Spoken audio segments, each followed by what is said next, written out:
In the ancient town of Umuahia, Abia State, there lived a woman named Adaeze Nwosu. She was the most famous event planner in all of West Africa. People traveled from Ghana, Cameroon, and even distant countries just to have her plan their celebrations. Adaeze had a gift that nobody could explain. She could predict the weather months in advance. She knew exactly what would make any party perfect. She could sense danger before it arrived. For 15 years, Adaeze planned weddings, naming ceremonies, birthday parties, and festivals. And in all those 15 years, not a single event ever went wrong. Not one. When other planners struggled for months preparing an event, Adaeze finished everything perfectly in just days. No rain ever fell on her outdoor ceremonies. Food never ran out. Vendors never failed to deliver. Accidents never happened. Her reputation was legendary. People said she had magic in her hands. But Adaeze had one simple rule that everyone had to follow. Just one rule. And this rule would change everything. The rule was this: never walk on the eastern path of her family compound during any event she planned. The eastern path was a narrow walkway lined with ancient stones. It ran along the edge of her family's property, cutting through tall trees and thick bushes. On regular days, anyone could use it. Children played there. Women fetched water using that route. Men walked their goats along that path. But during Adaeze's events, the eastern path became forbidden. Completely forbidden. She reminded every client about this rule. It was written clearly in all her contracts. She even posted large signs along the path: "Do not enter during celebrations." She would look her clients in the eye and say calmly but firmly, "Use any other route you want. But never, ever walk the eastern path during my events." No exceptions. People found this rule strange. They gossiped about it at parties. Why is that path forbidden? What's so special about some old stones? But nobody dared to break the rule. What? Because Adaeze's results were too perfect to question. Competing event planners in Umuahia were jealous of Adaeze's success. Some tried to spy on her, hoping to steal her secrets. Others attempted to copy her methods. Nothing worked. They simply could not match her perfection. Their events still had problems: rain, delays, food shortages, angry guests. But Adaeze's events? Flawless. Every single time. The waiting list to book Adaeze was 2 years long. Yes, 2 years. If you wanted her to plan your daughter's wedding in 2025, you had to book her in 2023. Rich families, poor families, chiefs, business people, everyone waited patiently for their turn. They accepted her mysterious rule about the eastern path because they knew one thing: if Adaeze Nwosu planned your event, it would be absolutely perfect. Lines of people waited outside her office every week, hoping to consult with her, hoping to get on her waiting list. Her business was worth millions of naira. She employed 15 staff members. She owned 3 cars and a beautiful house in the heart of Umuahia. Now, after planning thousands of perfect celebrations for other people, Adaeze was finally planning the most important event of her life: her own wedding. She was marrying Chukwudi Obi, a civil engineer from Port Harcourt. They had been dating for 3 years and everyone agreed they were a perfect match. Chukwudi was intelligent, hardworking, and deeply in love with Adaeze. The wedding was planned for a Saturday in November. 500 guests were invited. It would be the biggest celebration Umuahia had seen in years. People called it the wedding of the decade. Adaeze had spared no expense. The decorations were imported from Dubai. The cake was 5 layers tall. A live band was flying in from Lagos. Everything was arranged with the same perfection she brought to every event she planned. But this time, Adaeze wasn't just the planner. She was the bride. And that would make all the difference. Because when you're busy being a bride, you can't watch everything. You can't control every detail. You have to trust other people. Adaeze had chosen her younger cousin, Ngozi, to be her chief bridesmaid. Ngozi was 24 years old, bubbly, energetic, and absolutely obsessed with social media. She posted everything on Instagram: her food, her clothes, her friends, every moment of her life. Ngozi had 6 bridesmaids under her management, and she took her role very seriously. Maybe too seriously. Deep down, Ngozi had always been a little jealous of Adaeze. All their lives, Adaeze had been the successful one, the famous one, the one everyone praised. Ngozi worked as a salesgirl in a shop, barely making enough money to survive. She loved her cousin, but sometimes the jealousy burned inside her chest like a hot coal. Now, finally, Ngozi had an important role. She was in charge of the entire bridal train. She would make sure this wedding was perfect. She would prove to everyone that she was just as capable as Adaeze, maybe even better. And she would document everything on Instagram to show the world. The wedding day arrived. Saturday morning dawned bright and beautiful, exactly as Adaeze had predicted. The sky was perfectly blue. The temperature was just right, not too hot, not too cool. Guests began arriving early, dressed in their finest clothes. The compound was decorated magnificently with flowers, lights, and elegant drapes. Everything was proceeding flawlessly. In the main house, Adaeze sat in the bridal preparation room, surrounded by makeup artists, hairstylists, and photographers. Her wedding gown was stunning, pure white lace with thousands of tiny crystals that sparkled in the light. She looked like a queen. But despite her beauty, Adaeze felt nervous. She kept glancing out the window toward the eastern path, checking to make sure nobody was walking there. "Are you okay?" her makeup artist asked, noticing Adaeze's worried expression. "I'm fine," Adaeze replied, forcing a smile. "Just wedding day nerves." But it wasn't just nerves. Something felt different today. Adaeze's gift, her ability to sense danger, was tingling at the back of her mind. Something was coming. She just didn't know what. Meanwhile, in another room, Ngozi was managing the 6 bridesmaids like a military commander. "Uju, fix your lipstick. Amara, your gown is wrinkled. Chioma, stop checking your phone." She wanted everything perfect for the Instagram photo she had planned. The golden hour was approaching, that magical time just before sunset when the light is perfect for photography. Then Ngozi looked at her watch and panicked. They were running late. The ceremony was starting in 20 minutes, and they needed to walk to the main venue to take photos before joining the procession. There were 2 routes to get there. The long route went around the compound through the main courtyard. It took about 10 minutes of walking. The short route was the eastern path. It would take only 2 minutes. Ngozi stared at the eastern path through the window. Those ancient stones looked so harmless, just a simple walkway through some trees. "We need to hurry," Ngozi announced to the bridesmaids. "Follow me.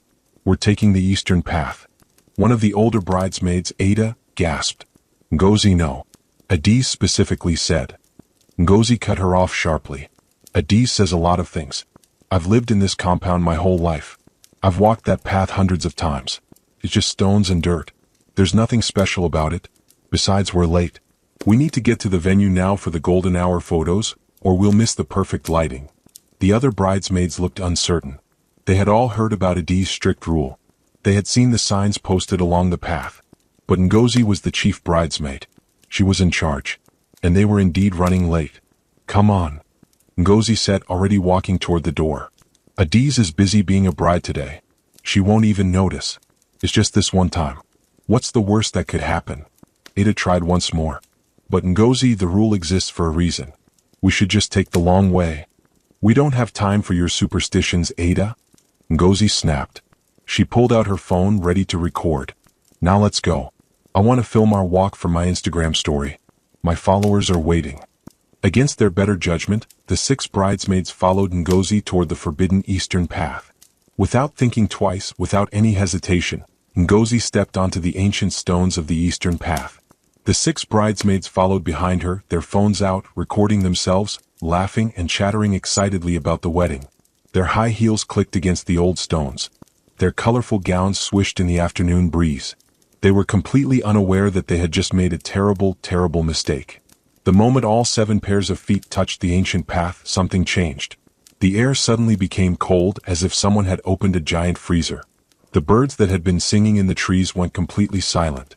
Even the sound of the distant drums playing at the ceremony became muffled and strange, as if they were hearing it underwater. Ngozi felt a shiver run down her spine, but she ignored it. "Keep walking, girls. This is perfect for the video." She held her phone high, recording everything, smiling at the camera. The bridesmaids followed, though some of them now looked nervous. They could feel that something was wrong, but they didn't know what. Back in the main house, Adaeze was standing in front of a full-length mirror, her makeup artist adding the final touches to her face. Suddenly, without warning, Adaeze gasped loudly and doubled over, clutching her chest. The pain was sharp and sudden, like someone had stabbed her heart with a knife made of ice. "Adaeze!" her makeup artist screamed, reaching out to steady her. "What's wrong? Are you okay?" Adaeze couldn't breathe properly. Her gift, her supernatural ability to sense danger, was screaming inside her mind. Someone had broken the rule. Someone had walked the forbidden path. On her wedding day. During her celebration. "No, no, no, and no." Adaeze's voice came out as a hoarse whisper. She stumbled to the window, her hands shaking, her white gown rustling urgently. She looked out just in time to see Ngozi and the 6 bridesmaids emerging from the eastern path, laughing, taking selfies, completely unaware of what they had done. Adaeze's face went pale, all the color draining from her cheeks. Her hands gripped the windowsill so tightly her knuckles turned white. Her makeup artist rushed to her side. "Adaeze, what's happening? Should I call a doctor?" But Adaeze didn't answer. She just stood there, staring at the eastern path with eyes full of horror. Her lips moved, forming words that came out as barely a whisper. "It's too late. It's done. The covenant is broken." "What covenant? What are you talking about?" the makeup artist asked, confused and frightened. Adaeze slowly turned away from the window. Tears had begun to form in her eyes, ruining the careful makeup. But she didn't care about that anymore. She didn't care about the perfect wedding, the 500 guests, the expensive decorations. None of it mattered now. "The spirit will leave," Adaeze whispered. "And when it leaves, the ground will not hold." The makeup artist didn't understand what Adaeze meant. Nobody understood yet. But they would. Very soon, everyone would understand. Because 3 days later, while Adaeze and her new husband Chukwudi were still on their honeymoon in Calabar, enjoying the beautiful beaches and trying to forget her wedding day worries, the phone call came. It was Adaeze's mother calling, and she was sobbing so hard she could barely speak. "Adaeze? Adaeze, my daughter, you must come home right now. Something terrible has happened. The ground, the eastern path. Oh God, it opened. It opened up and swallowed everything." Adaeze felt her blood turn to ice. "Mama, what do you mean? What opened? Just come home now. Please," her mother cried and hung up. Adaeze and Chukwudi immediately packed their things and drove the 5 hours from Calabar back to Umuahia. During the entire journey, Adaeze said nothing. She stared out the window, her face empty of emotion. Chukwudi kept asking what was wrong, but she couldn't explain. Not yet. How could she explain something she herself still didn't fully understand? When they finally arrived at the family compound, Adaeze saw something that made her heart stop. Where the eastern path had been, there was now a massive hole in the ground. Not a small hole. A giant pit, 30 feet wide and 50 feet deep, like the earth had opened its mouth and taken a huge bite of the land. The ancient stones that had lined the path for hundreds of years were gone, completely swallowed by the darkness below. The trees that had stood along the path had fallen into the pit, and the ground around the hole was cracking, spreading like a spider's web across the compound. Long, deep cracks ran in every direction, splitting the earth open. A crowd of villagers stood around the pit, staring down into the darkness, whispering prayers and fearful words. Adaeze pushed through the crowd and looked down. The hole was so deep she couldn't see the bottom. It was just blackness, endless and terrifying. Before we continue, I need to ask you something important. If you're enjoying this story right now, then please hit that subscribe button. Because we bring you powerful stories like this every 2 days. Stories that touch your heart, teach you lessons, and keep you on the edge of your seat. YouTube only shows our videos to subscribers first. So if you don't subscribe, you might miss the next incredible story. So go ahead, subscribe now. Your future self will thank you when the next story drops. Now let's continue. When did this happen? Chukwudi asked, his engineer's mind already trying to understand the problem. An old man answered, 3 days ago, the morning after the wedding. We woke up and found this. It appeared overnight like something pulled the ground down from below. Adaeze felt sick. She knew exactly what had caused this. The spirit that lived beneath the eastern path, the guardian of the land, had withdrawn its protection. And without that protection, the ground was collapsing. But this was only the beginning. Things were about to get much, much worse. Within 1 week, 3 more sinkholes opened in the compound. Not as large as the first one, but still dangerous. Each hole was about 15 feet wide and 20 feet deep. The cracks in the ground spread further, reaching the neighboring houses. The village council called an emergency meeting. Panic was spreading through Umuahia like wildfire. Engineers and geologists were called in from the state capital. They came with their equipment, testing the soil, measuring the cracks, taking samples. After 2 days of investigation, they held a press conference. Their faces were serious and worried. The ground in this area is structurally unstable, the chief engineer announced. We don't know why, but the soil is collapsing from underneath. The sinkholes are spreading. If this continues, we estimate that the damage could affect up to 500 families. 500 families. The number hit Adaeze like a punch to the stomach. 500 families would lose their homes because of her. Because she had made a covenant 15 years ago and failed to protect it. The main road leading to the village began to crack. Large gaps appeared in the pavement, forcing cars to drive carefully. Then the elementary school had to be closed. Large cracks had appeared in the foundation, making the building unsafe for children. The marketplace, where hundreds of women sold vegetables, fish, and clothes every day, also showed cracks in the ground. Vendors began to abandon their stalls, afraid the earth would swallow them. The local health clinic reported cracks in their walls. The building was condemned. Now sick people had to travel to the next town for medical care. The village that had been prosperous and peaceful was slowly turning into a disaster zone. News crews arrived from Lagos and Abuja. Cameras filmed the sinkholes. Reporters interviewed frightened villagers. Headlines screamed, "Mysterious sinkhole crisis threatens entire village."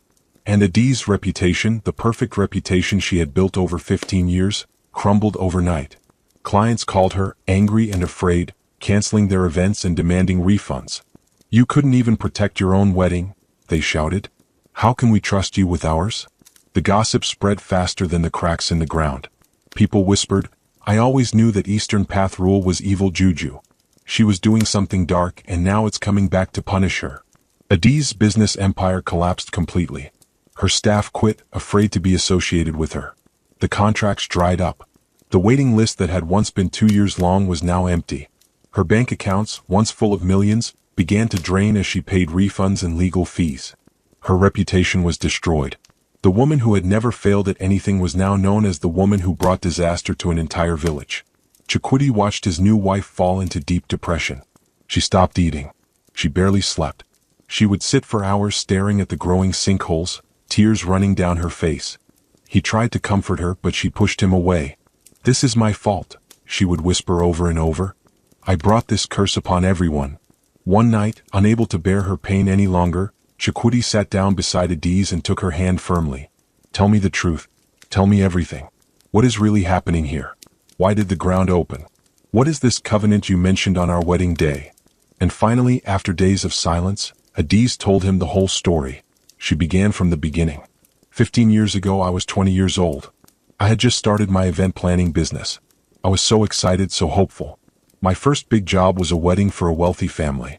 I worked day and night to make it perfect. I spent all my savings on that event. Adaeze's voice cracked as she remembered. But on the wedding day a terrible storm came. Nobody predicted it. The rain destroyed everything.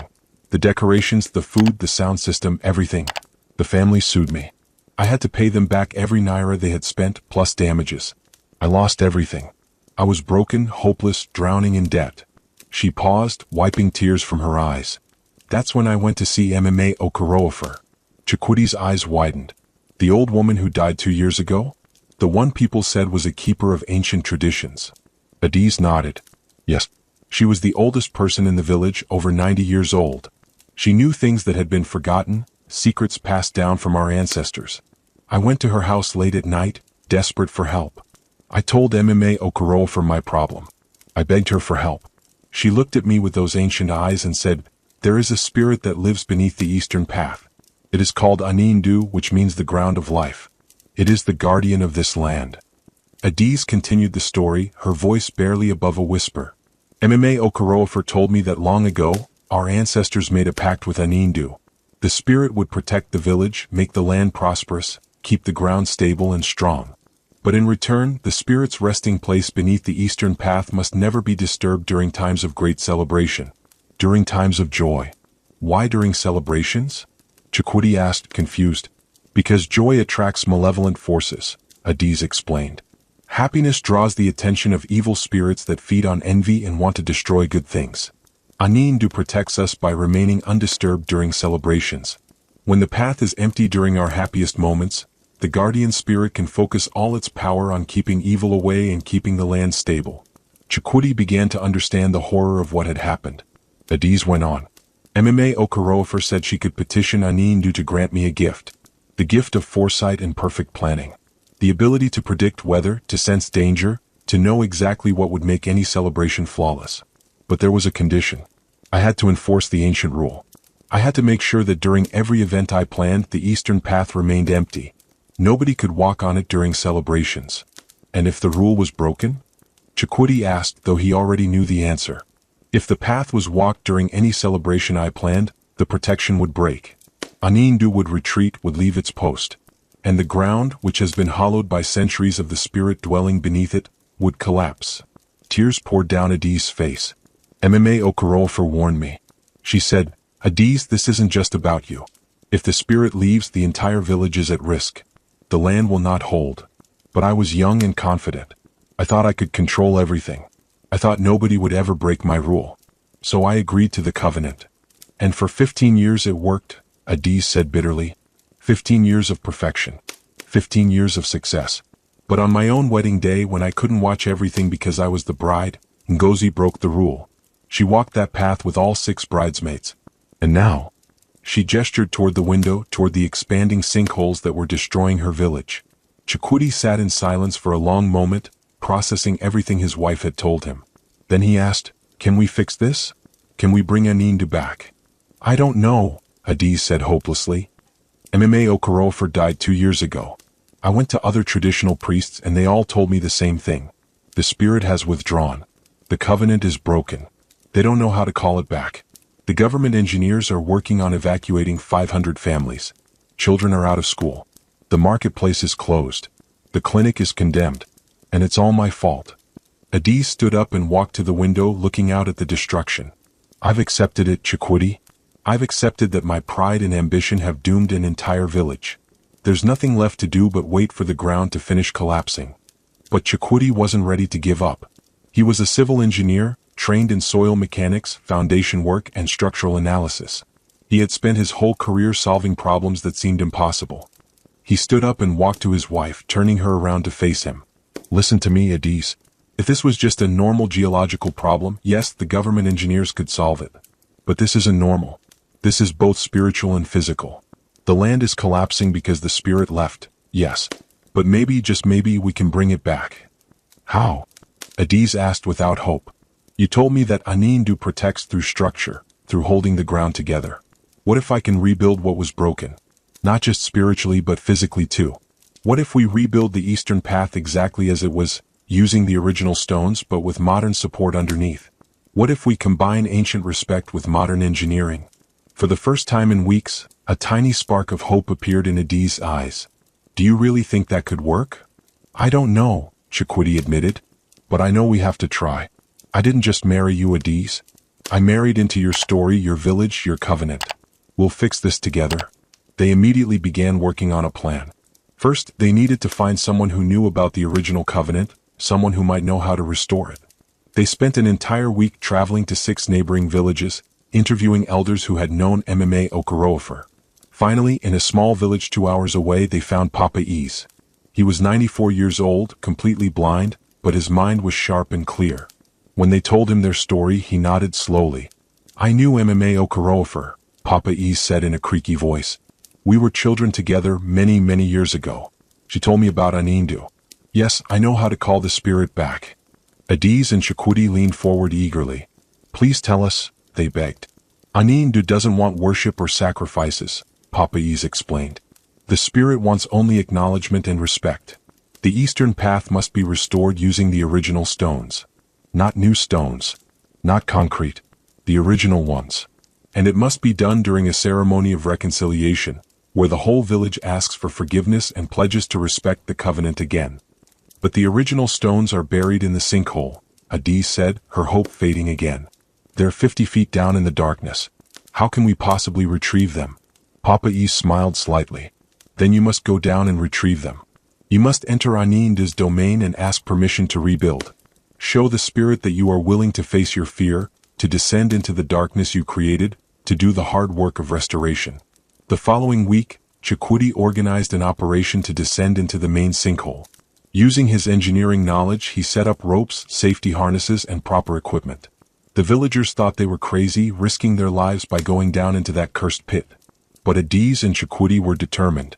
They descended together, lowered slowly by ropes, with flashlights cutting through the darkness. The pit was cold, impossibly cold for a hole in Nigerian ground. When they reached the bottom, their flashlights revealed something amazing.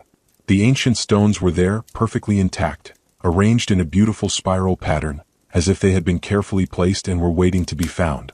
Look, Chukwudi whispered. They're not damaged at all. It's like they were preserved on purpose. Adaeze felt a presence in that deep pit. Not hostile or angry but watchful, waiting. She spoke aloud, her voice echoing off the walls. Anindu, I am Adaeze Nwosu. I failed you. I failed my village. I let pride blind me. I thought I could control everything. But I was wrong. I'm sorry. Please let me make this right. Let us restore what was broken. A wind moved through the pit, which should have been impossible since they were 50 feet underground with no openings. The ancient stones glowed faintly with a soft light, then the light faded. Both Adaeze and Chukwudi felt it in their hearts. Permission granted. They spent the next 2 weeks bringing the stones up, one by one. Chukwudi designed a brilliant plan. They would rebuild the eastern path using the original stones on top, but underneath they would install modern support. Geogrid reinforcement to hold the soil, proper drainage systems to prevent erosion, and soil stabilization techniques to strengthen the ground. The entire village came together to help. Even people who had gossiped about Adaeze, who had blamed her for the disaster, joined in the work. They hauled stones, mixed concrete, dug trenches, and prayed. Ngozi worked harder than anyone. The young woman who had broken the rule was now devastated by guilt. She cried as she laid each stone, apologizing over and over. I'm so sorry, Adaeze. I'm so sorry. On the night of the full moon, with Papa Eze leading the ceremony, the entire village gathered for the reconciliation ritual. Palm wine was poured on the ground as an offering. Prayers were spoken in Igbo. Chukwudi, as the man who had married into the family and the engineer who had rebuilt the path, made a solemn vow. I will maintain this path. I will teach my children to respect it. I will ensure that the ancient covenant is honored. Anindu, we welcome you back. As the final stone was placed in position, something miraculous happened. The ground stopped shaking. The cracks stopped spreading.